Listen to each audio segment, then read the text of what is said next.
Very beautiful, very beautiful. Really very beautiful. Shekhar ji, आपका talk तो it has raised many questions to me. Maybe I will talk to you separately now. Really, Very very nice talk. fabulous, fabulous. और आप reference इतना देते हैं, you are referring to so many manuscripts, so many documents. I feel really baffled. Yes, yes. मैंने भी पूरा सुना कल. It was wonderful, really. Really wonderful, really wonderful. हाँ, शेखर जी यहाँ से. हाँ, रक्षोग्नि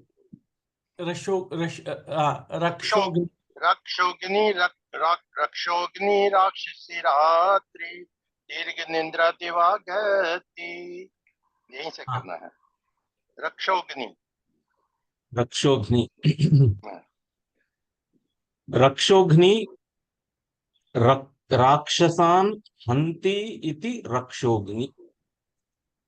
One who destroys the Rakshasas. So Devi is called as Rakshogni. So from the Pauranika aspect, this Nama is the most easiest Nama to understand, because there are several Sthala Mahatmyas wherein the temples have come up on places where Devi has performed the Dushta Nigraha, that is annihilation of the evil. Not only that, she herself has given her word. Itham yada yada danavotha pida bhavishyati. Whenever there is such turbulence caused on the earth because of these danavas, because of these rakshasas, tada tada avatirya aham karishyami arisankshayam. I shall manifest each and every such occasion and destroy the Ari, the enemies of the Dharma. So in our case, we are still waiting for that. Kashmiri Pandits are still waiting for that one who will annihilate those Rakshasas. True, I understand.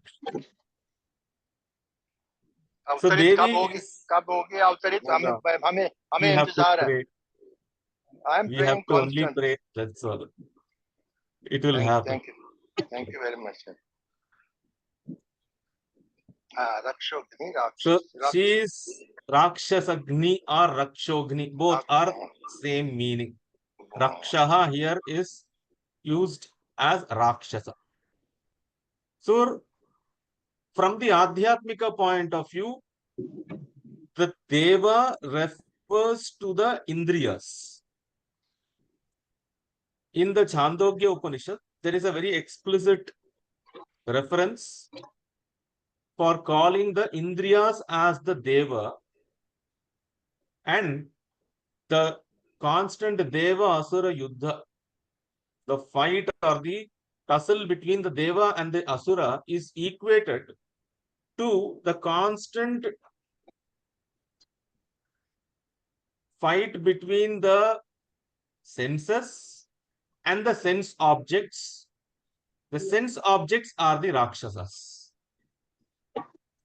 They are Rakshasas because it comes from the dhatu raksh, to terrify. The sense objects terrify.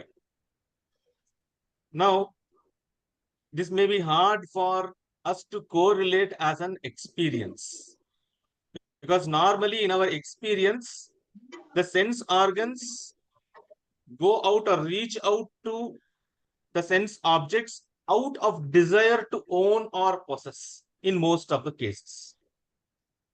Yes, there are indifferent occasions also wherein we are indifferent to it, but still. So, to call the sense objects as terrible, it is not from the Laukika Drishti, not from the worldly perspective. It is from the Adhyatmika Drishti. Because they are terrific, because they are leading oneself from looking within to looking out. and they are captivating the attention, and they are adding to the sense of true belief. In the sense, we are made to believe in the stories created by the sense objects to be true, that we try to hold on to it. So the very first challenge for a sadhaka is, how should I let go of my belief in these stories? How do I mentally allow to convince myself that the sense objects, though they may be the manifestations of Shiva, if someone has already understood, or someone who has studied the scriptures, how do I let go of the stories? Because there is always a difference between what the object actually is and what we are trying to make out of the objects. It is what we are trying to make out part that is called as the vikalpas. So these are the ghora, or the terrible aspect of the sense objects. That is why in the most powerful mantra of the Shaivism, which is the Bahurupa Garbha mantra. The Bahurupa Garbha mantra is nothing but the Aghora mantra. One of the 5 Pancha Brahma mantras: Sadyojata, Vamadeva, Aghora, Tatpurusha, and Ishana. These are the 5 aspects of Shiva. So the Aghora mantra has 3 components in it: Aghora, Ghora, Ghoratara. These 3 aspects correspond to the Para, Parapara, and Apara. the Apara aspect. The Apara aspect is Ghoratara, because they cause the sense of duality, the Dvaita Buddhi. So Rakshasa as a term in the Adhyatmika level is understood as that sense objects which cause in the belief that they are true, they are real, and they are as they appear. It is only the third part we are objecting to, not the first 2. Because for us, the first 2 is fact only. The objects are real for us. They are not Maya, they are not illusion. Because the objects are Shiva. But we don't see the object as Shiva, we see it as an ice cream or a book or something else. That is the whole point. So she destroys this story build that we associate with the sense objects. Therefore, she is Rakshogni. And to do this, what does she do? She becomes Rakshasi. That is the next nama. The term Rakshasi, referring to Devi, is a very, very, we have to understand it very, very clearly. Because normally the word Rakshasi is used to refer to a demoness. Okay. A feminine counterpart of the Rakshasas. But when we refer to Devi as Rakshasi, is it only in Bhavani Sahasrama that we find, or are there other places also wherein Devi in her highest aspect is, or in her supreme aspect is called as Rakshasi? In the Kubjika Mata or the Kubjika Tantra, which is one of the most important texts of the Paschima Amnaya. See, there are 4 main Amnayas: Purvamnaya, Paschimamnaya, Uttaramnaya, and the Dakshinamnaya. There are 4 paths in the Tantra sadhana. And there is one Urdhvamnaya and Anuttaramnaya. It is in the Urdhva and Anuttara we have the Upasana of Devi Para and Devi Kalasankarshini. But the Paschimamnaya Devata is Kubjika. In the Kubjika Tantra or Kubjika Mata, as it is called, we come across Rakshasi as one of the 8 manifestations of Devi Khechari. We have already seen the meaning of the word Khechari. Khechari is that supreme principle of Devi who always resides in the sky of consciousness. Kha means sky. Here it is Bodha Akasha, as Acharya Abhinav Gupta calls. So one who is constantly dwelling in the sky of awareness. She is Khechari. Devi Khechari manifests in 8 forms. The Ashtamatrika. One of the Matrika Swarupa of Khechari is called as Rakshasi. So this is one place where we come across the term Rakshasi to refer to Devi as a highest supreme principle. Then there are other places in Matsya Purana, if I am not wrong.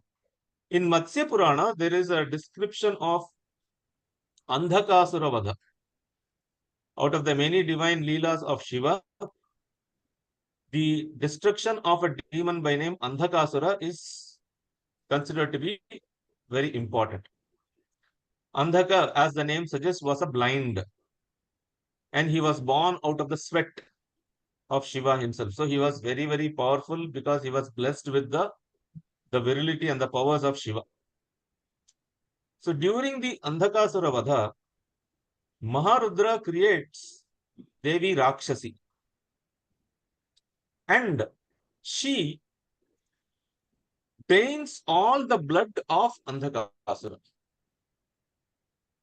Shiva pierces him with his with his Trishula, and the blood that drips out is drunk by this Devi who emerges from from Maharudra, and she drinks up all this blood. This is the description. Similar description we find in a few other Puranas also. Now, all these, once again, setting apart the Pauranika incident point of view, has to have an Adhyatmika representation. What is it? Andhaka means to be blind. And this blindness is caused from, and Andhakasura is born from Shiva. So Andhaka is the principle of the Maya, which hides one's identity as Shiva. So the destruction of Andhakasura happens by drying out his life energy, which is the blood. So the life energy or the blood of Andhaka is all the Vikalpa Vrittis. So Devi as Rakshasi removes all the Vikalpa Vrittis. Then finally the story ends with Andhakasura being merged with Shiva himself. Now we can correlate the Pauranika incident with the spiritual process.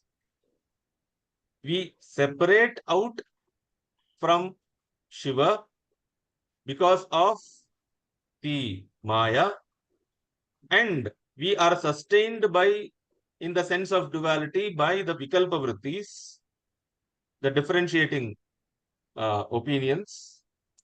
And moment these are taken away, Maya also automatically goes, and once again we become one with Shiva. So she is that Devata created by Maharudra in order to remove this Vikalpa Vrittis. But even more further, or a higher description for Devi Rakshasi is found. This is from the yoga, the Shiva yoga point of view. See, in the Shaiva yoga,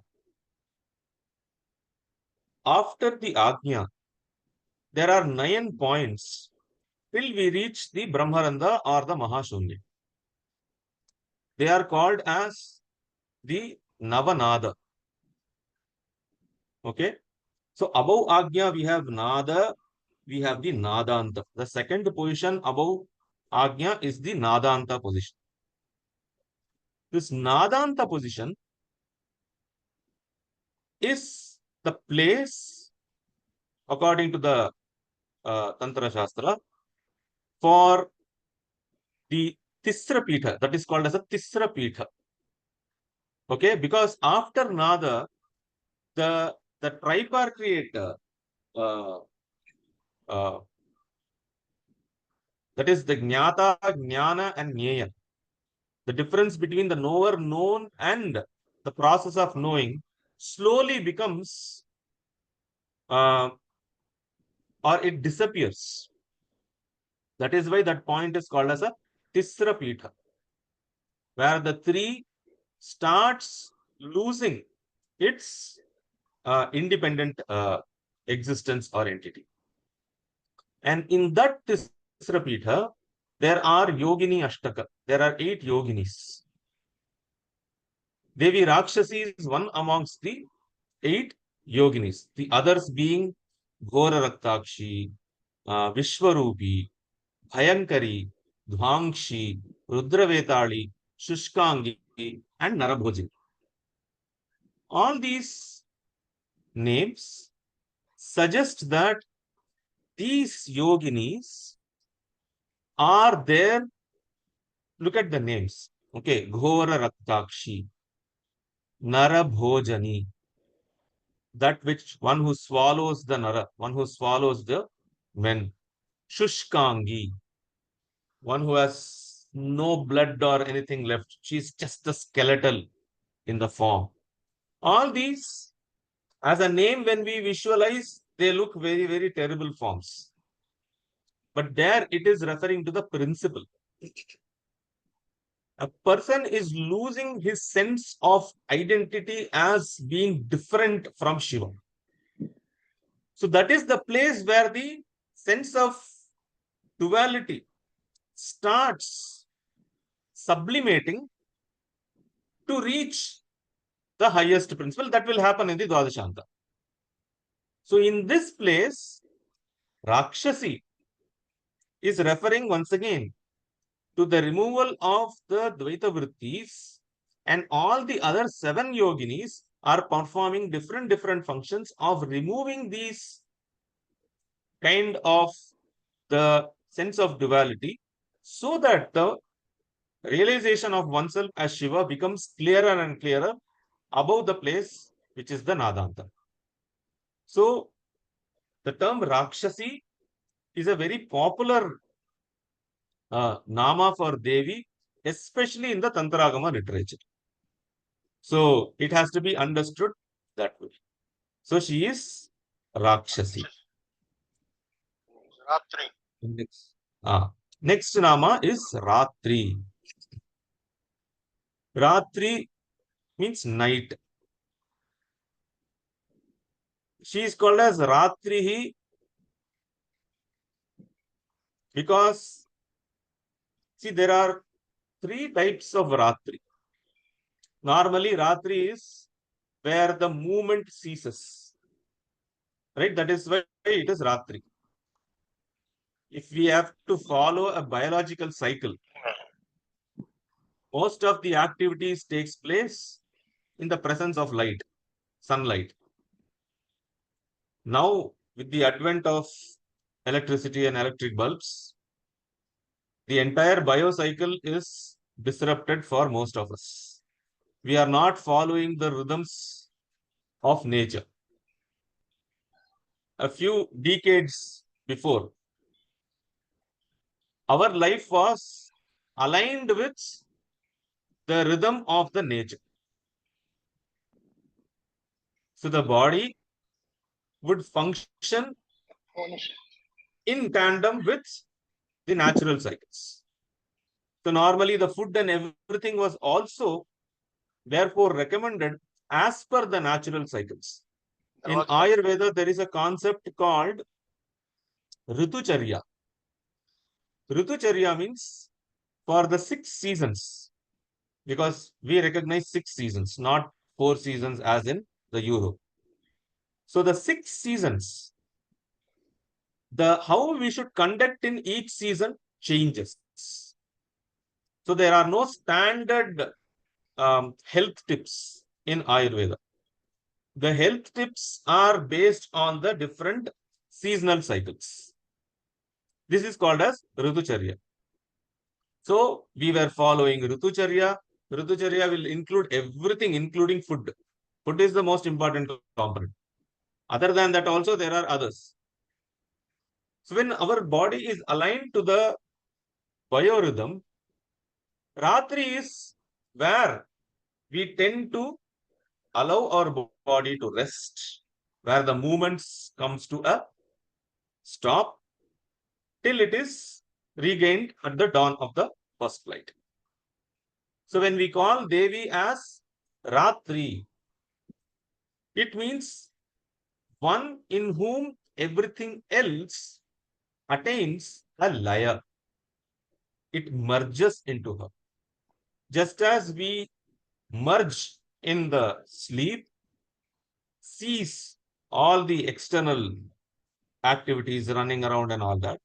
Similarly, everything that we are witnessing in the Srishti Avastha will go and merge into her. So she is that final repose. She is the one in which the entire cosmos will dissolve into. So she is Ratri. Now once again Durga Saptashati comes in. Durga Saptashati calls 3 types of Ratri. Kalaratri, Maharatri, Moharatrischa Daruna. These are the 3 types of Ratris that are defined in Saptashati. And the various commentators, they give beautiful explanation for these 3 terms. They say, look, every day, each and every person in the night reaches the state of the deep sleep.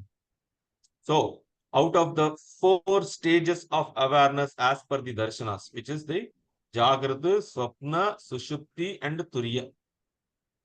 If we come to the Tantragama, we add one more called Turiyatita. Okay, we have +1 always on the top. So, that Sushupti Avastha is something that everyone enjoys. So that state, and what is Sushupti Avastha? Where there is complete laya of the physical, that is Karmendriyas. In the Swapna, the Jnanendriyas and Manas are active.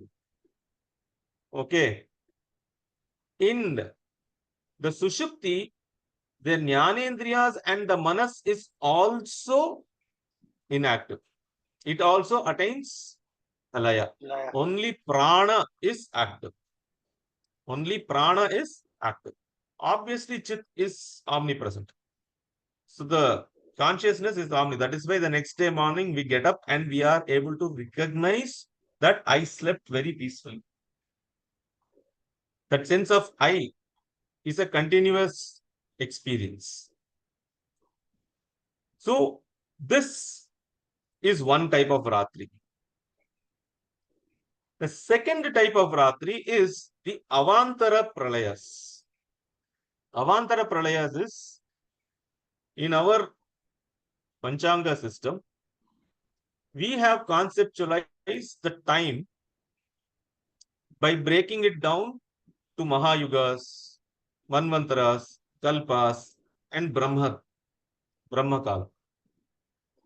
So after the 4 Mahayugas, there will be one churning to start the next Satya Yuga. So Satya, Treta, Dwapara, Kali put together 4,32,000 years.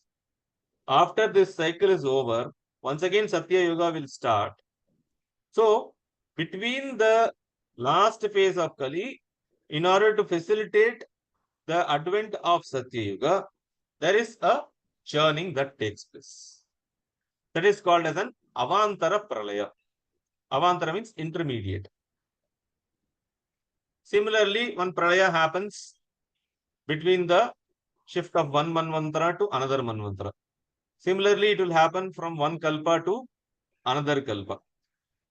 So this is the second kind of Laya that we are talking, where all the physical Mahabhutas will attain Laya into its Karana Prakriti. Okay, the causal matrix. This is the second type of Ratri.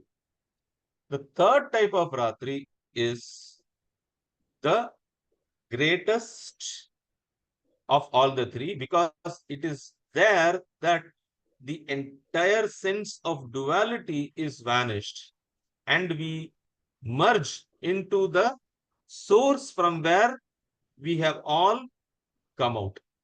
So that is the state of Jnana, that is the state of Mukti. So that Ratri is the highest. She is called as Maharatri. The Avantara Pralaya is Kalaratri, and every day that we experience is Moharatri. In all the three,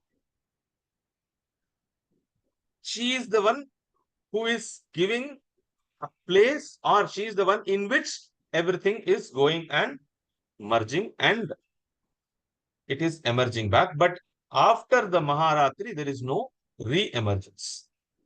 For the other two, there is re-emergence. In the Maharatri, there is no.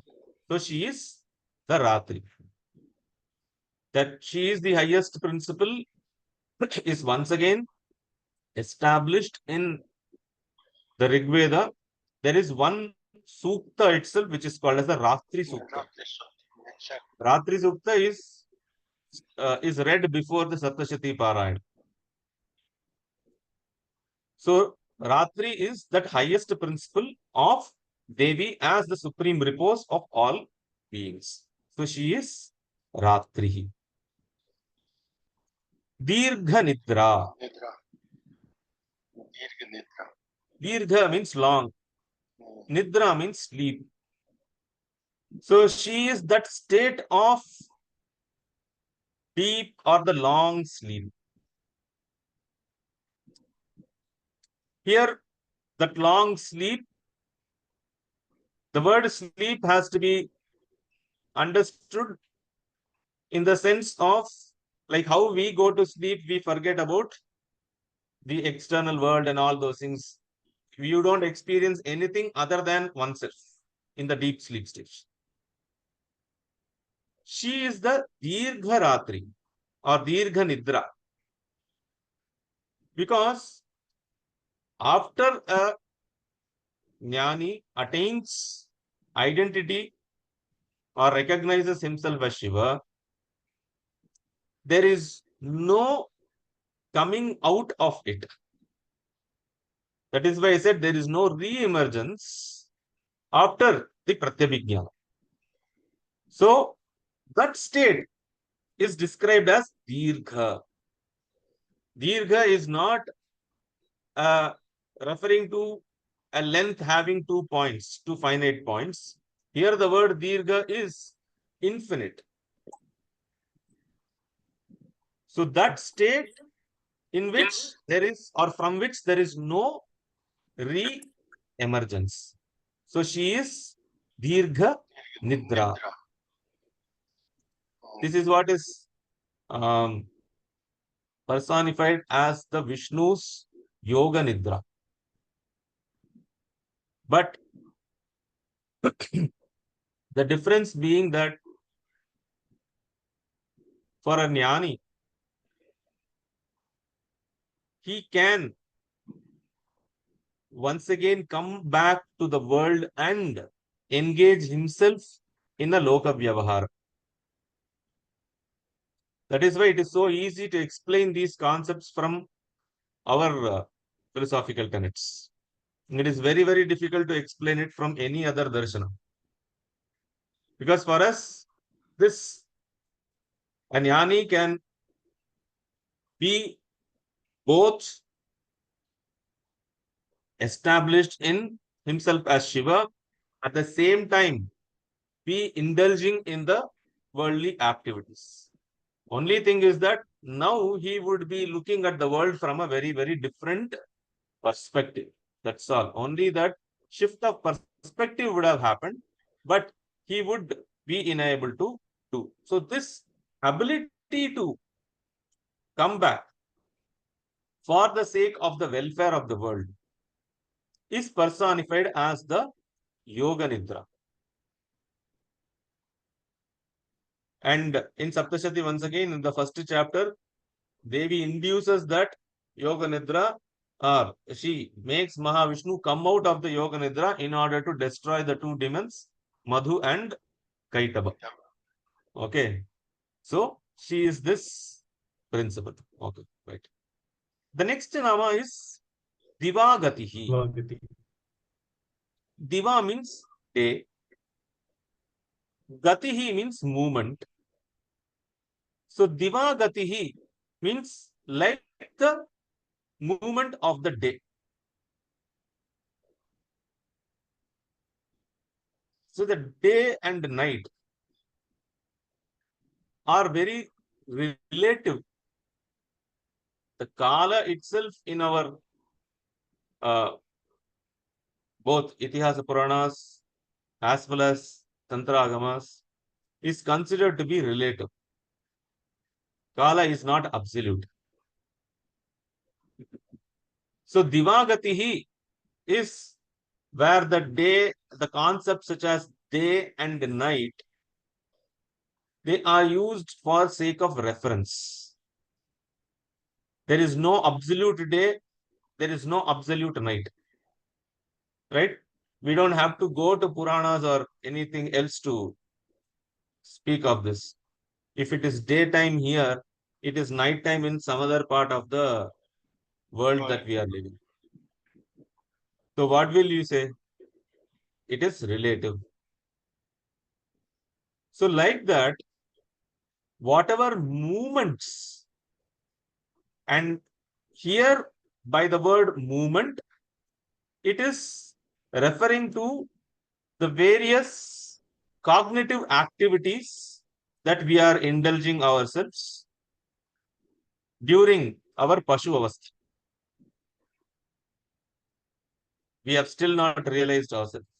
So, we are indulging in all the kind of activities. And activities are always accompanied by cognitions. There is no activity without cognition. So, these cognitive activities are transitory. These are not permanent, or they are not to be understood as we experience it. They are absolutely relative. That is why an experience of a Pashu is different from an experience of a yogi, and it is different from the experience of a jnani. In the Bhashya of Acharya Kshemaraja and in Acharya Abhinavagupta's Bhashyas also, we come across these threefold positions. For example, while explaining the 16 states, Jagrat, Jagrat, Jagrat Swapna, Jagrat Sushupti, Jagrat Turya, while explaining this, they explain it from all the 3 points of view. From the point of view of a Pashu, from the same thing from the point of view of a yogi, how does a yogi see that? And the same thing from the point of view of a jnani. So, an experience is from a particular perspective. You cannot take the perspective and only describe the experience. That is, you cannot take the experient out of the experience. This is true only from the Western knowledge system point of view, wherein they don't really pay importance to the observer. For them, the observed is absolute. We will have this discussion sometime later. But in the Western knowledge system, this is the biggest problem. And the solution that Indian knowledge systems is or can offer is to bring in the observer as a very important principle or a phenomena while coming at any particular conclusion. Subjective It's awareness. not that from the Western knowledge system point of view, whatever we study or we come across in the academia is what I'm talking about. Because in quantum, observer is very, very important. You cannot take the observer out of the experience. Yeah. This is exactly what we are talking of as recognizing 7 types of observers. Sapta Pramatra Bhumi. There are 7 types of observers, and for each observer, the observant, how does the observe the object of experience, how will he perceive this? So it is relative. Every experience is relative. To understand this, that every experience is relative, Devi is called as Divagatihi, fleeting like the day, relative like the movement of day and night. So she is trying to establish, she is trying to tell us through the Upadeshas in the text, through the worldly experiences, as many ways as possible to make us understand that you are the most important aspect of your experience. Don't fall for your judgment of the objects. So she is Divagatihi. The next nama is Chandrika. Chandrika means moonlight. The light of the moon. Okay. So she is called as Chandrika. The reason for referring to the moonlight is the moonlight are supposed to have medicinal properties according to both the Vedic and the Puranic as well as the Tantragamic texts. They nurture the Oshadhis. The sun rays adds to the pushti, the nourishment of the crops, okay, fruits, vegetables, leaves, etc. They give that energy value to the food. That is why sun or Surya is called as Pushan. Pushnati, one who nourishes. Whereas moon is responsible for invigorating the herbs. So moon is called as Oshadhinam Patihi, the lord of the Oshadhis, the herbs, the medicines. That is why many of the herbs recognized in the Siddha system, okay, in native traditional healing systems, they could be identified only in the moonlight, and that too on specific tithis. So a Vaidya would be endowed with this knowledge as to on what tithi he has to go to look out for specific Oshadhis. Okay, so the healing property, Chandrika refers to the property to heal. At the same time, it also refers to the sense of pleasing everyone equally. A moonlight is supposed to cause pleasure, delight to everyone equally. So when we call Devi as Chandrika, we are referring to her as the one who is responsible for the healing and one who is responsible for causing equal delight to everyone. This is not very difficult to relate. because chit or awareness cannot differentiate because it is only one. It is common. Whether it is expressing through me or whether it is expressing through any of us or animate or even inanimate, chit is there. It is the density of the kanchukas, the density of the malas, that is causing the difference of experiences. So, Chandrika, one who causes equal pleasure and one who causes healing or one who is responsible for healing of all. The next nama. Chandrakantischa. One. Chandrakantish. Chandrakantischa. Chandrakant. 1 minute. Chandrakantischa. Yes. Oh. Chandrakantischa. Surya Kantish Nishachari. Mara, you may have to excuse me. I will have to go to the hospital. Oh, I'll Okay, just. okay. Thank you. Hope everything is fine, Shekharji. Yeah. It's all. We're Okay, so okay. grateful to चलिए, you, ठीक sir. है. Thank you. Namaskar. Namaskar. Thank you, Shekhar. Namaskar. Thank you. Namaskar. Namaskar. Thank you. Namaskar. Namaskar. Thank you, sir. Thank you. नमस्कार महाराज दर्शक नमस्कार महाराज नमस्कार तो तुम्हारा ठीक बैठ भगवान और नमस्कार महाराज चलो महाराज. नमस्कार